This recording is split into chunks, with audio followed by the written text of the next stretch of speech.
Letra e dytë drejtuar Selanikasve. Kapitulli 1. Përshëndetja. Pali, Silvani dhe Timoteu, kishës së Selanikasve që është në hyjin atin ton dhe në Jezu Krishtin Zot. Paçi hire paçe prej hyjit atë dhe prej Jezu Krishtit Zot. Falenderim dhe inkurajim. Gjyqi përfundimtar.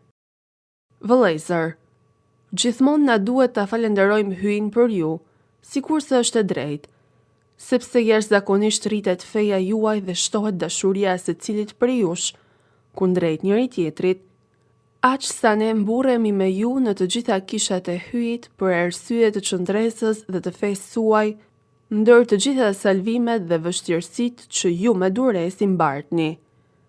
Ato janë shenja e gjyqit të drejtë të hyjit dhe kanë për qëllim t'ju bëjnë të denjë për mbretërinë e hyjit, për të cilën edhe pësoni.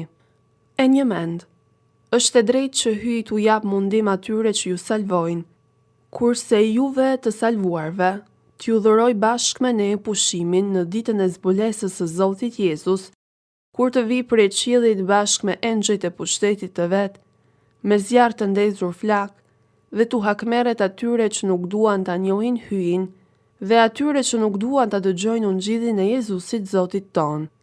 Të tillët do të ndëshkohen me dënimin e pasosur larg nga fytyra e Zotit dhe nga lavdia e madhërisë së Tij. Atëherë, kur të vijë atë ditë, për të qenë lavdëruar në shenjtërit e vet dhe për t'u dëftuar i mrekullueshëm në të gjitha ata që të kenë besuar, tashti ju i besuat dëshmisë son. Prandaj edhe lutemi për herë për ju, që hyji ynë t'ju bëj të denjë për thirrjen e vet dhe me fuqinë e vet t'ju bëj të aftë të kryeni çdo të mirë që dëshironi dhe fen tuaj ta bëj vepruese. Kështu emri i Jezusit Zotit ton do të madhërohet në ju, po edhe ju në të, në saje të hirit të hyjit ton dhe të Jezu Krishtit Zot.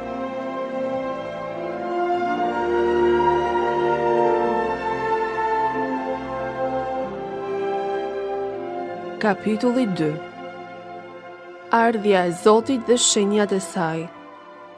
Në lidhje me ardhjen e Zotit ton, Jezu Krishtit, dhe me bashkimin ton rreth tij, ju bëjmë lutje, vëllezër. Mos lejoni të merreni mendsh dhe as mos u trazoni për shkak të ndonjë vegimi, kinse profetik, ose të ndonjë fjale, ose të ndonjë letre, kinse të shkruar prej nesh, thua se ja, arriti dita e Zotit. Mos lejoni t'ju gënjej kush në asnjë mënyrë, sepse njëherë duhet të ndodhë rënja nga feja, apostazia dhe të shfaqet njeriu i fajit, biri i bjerjes, kundërshtari ai që e ngrit veten kundër çdo qenie që quhet hyj dhe gjë e shenjtë, saqë ta vër veten edhe në tempull të hyjit, duke e paraqitur veten për hyj. Po a nuk ju bie ndërmend se kur isha ndër ju a thosha këtë gjë? Tani e dini çka ndalon që të shfaqet vetëm në kohën e vet. Vërtet, misteri i paudhërisë është tashmë në veprim, por është diçka që ndalon deri të jetë hequr nga mesi. Atëherë do të shfaqet i paudhi, të cilin Zoti do ta mbys me frymën e gojës së vet, dhe do ta zhbijë me shkëlqimin e ardhjes së vet të dukshme. I paudhi do të vijë me pushtetin e Satanit dhe do të bëjë gjithë çfarë mrekullish, shenjash dhe çudish të rrejshme. Ai me nga shënimet të padrejta do t'i gënjej ata që biren, për arsye se nuk e pranuan dashurinë të vërtetës që i kishte shëlbuar. Prandaj edhe hyji u dërgon një fuqi që i bën të gabojnë e t'i besojnë gënjeshtras, që të dënohen të gjithë ata që nuk i besuan të së vërtetës, por përqafuan padrejtësinë. Nxitje për qëndresën. Kurse neve na duhet t'i falenderohemi gjithmonë hyjit për ju, vëllezër të dashur prej Zotit, sepse hyji ju zgjodhi qysh prej fillimit për shëlbim, që fitohet me anë të veprës shenjtëruese të shpirtit shenjtë dhe të fesë së vërtet, në të cilën ju grishi me anë të ungjillit ton, që ta fitoni lumturinë e Zotit ton Jezu Krishtit. Prandaj, o vëllezër, jini të qëndrueshëm dhe mbani porositë që i morët prej nesh, qoftë me anë të fjalës, qoftë me anë të letrës son. Dhe vetë Zoti ynë Jezu Krishti dhe hyj Ati ynë, që na dëftoi dashuri dhe na dhuroi me anë të hirit të vet, ngushëllimin e amshuar dhe shpresën e lume, ai ngushëlloft zemrat tuaja dhe i forcoft në çdo vepër dhe fjalë të mirë.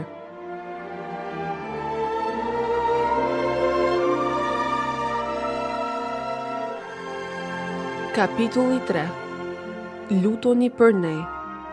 Mandej o vëllezër, lutoni për ne, që fjala e Zotit të vrapoj e të nderohet poshtë ndër ju, dhe që të shpëtojmë për njerëzve të mbrapsht dhe të këqij, sepse të gjithë nuk kanë fe. Por hyj është besnik, dhe ai do t'ju forcojë dhe do t'ju ruaj nga i keqi. Ne jemi plotësisht të bindur në Zotin, se ju i zbatoni porosit tona dhe se do t'i zbatoni. Vetë Zoti i drejtoft zemrat tuaja në dashurinë e hyjit dhe në qëndrueshmërinë e Krishtit. Kundër përtatësisë dhe papunësisë. Juve, o vëllezër, ju urdhërojmë në emër të Jezu Krishtit Zot, të rini larg nga çdo vëllat që jeton në përtatësi, jo sipas porosisë që morët prej nesh. Sepse ju vetë mirë e dini se e keni për detyrë ta ndiqni shembullin ton. Ne, kur jetuam ndër ju, nuk jetuam në përtatësi. Bukën askujt nuk ja lypëm dhurat, por punuam natë e ditë me munde lodhje, që të mos i bëshim ndokujt për jush barr. Jo sikur të mos kishim pasur të drejtë në ndihmën tuaj, por vetveten ju dham për shembull që të na përngjani. Këndej, kur ishim ndër ju patëm dhënë këtë urdhër: kush nuk do të punoj, as mos të haj. Tani po dëgjojmë se disa ndër ju jetojnë në papunësi, nuk punojnë asgjë dhe e humbin kot kohën. Të tillëve ju urdhërojmë dhe u çesim mbes Zotin Jezu Krisht, le të punojnë në paqe dhe le ta hanë bukën që e fitojnë vetë. Dhe ju, o vëllezër, mos u mërzitni duke bërë vepra të mira.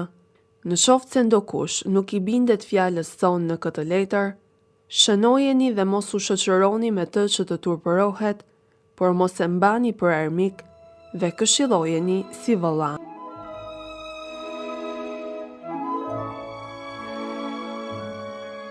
Bekimi. Dhe vetë Zoti që jep paqen, gjithmonë dhe në çdo mënyrë ju a dhënë paqen. Zoti qoftë me ju të gjithë. Për shëndetje me dorën time të palit. Kështu shënoj çdo letër, unë kështu shkruaj. Hiri i Zotit ton Jezu Krishtit qoftë me ju të gjithë.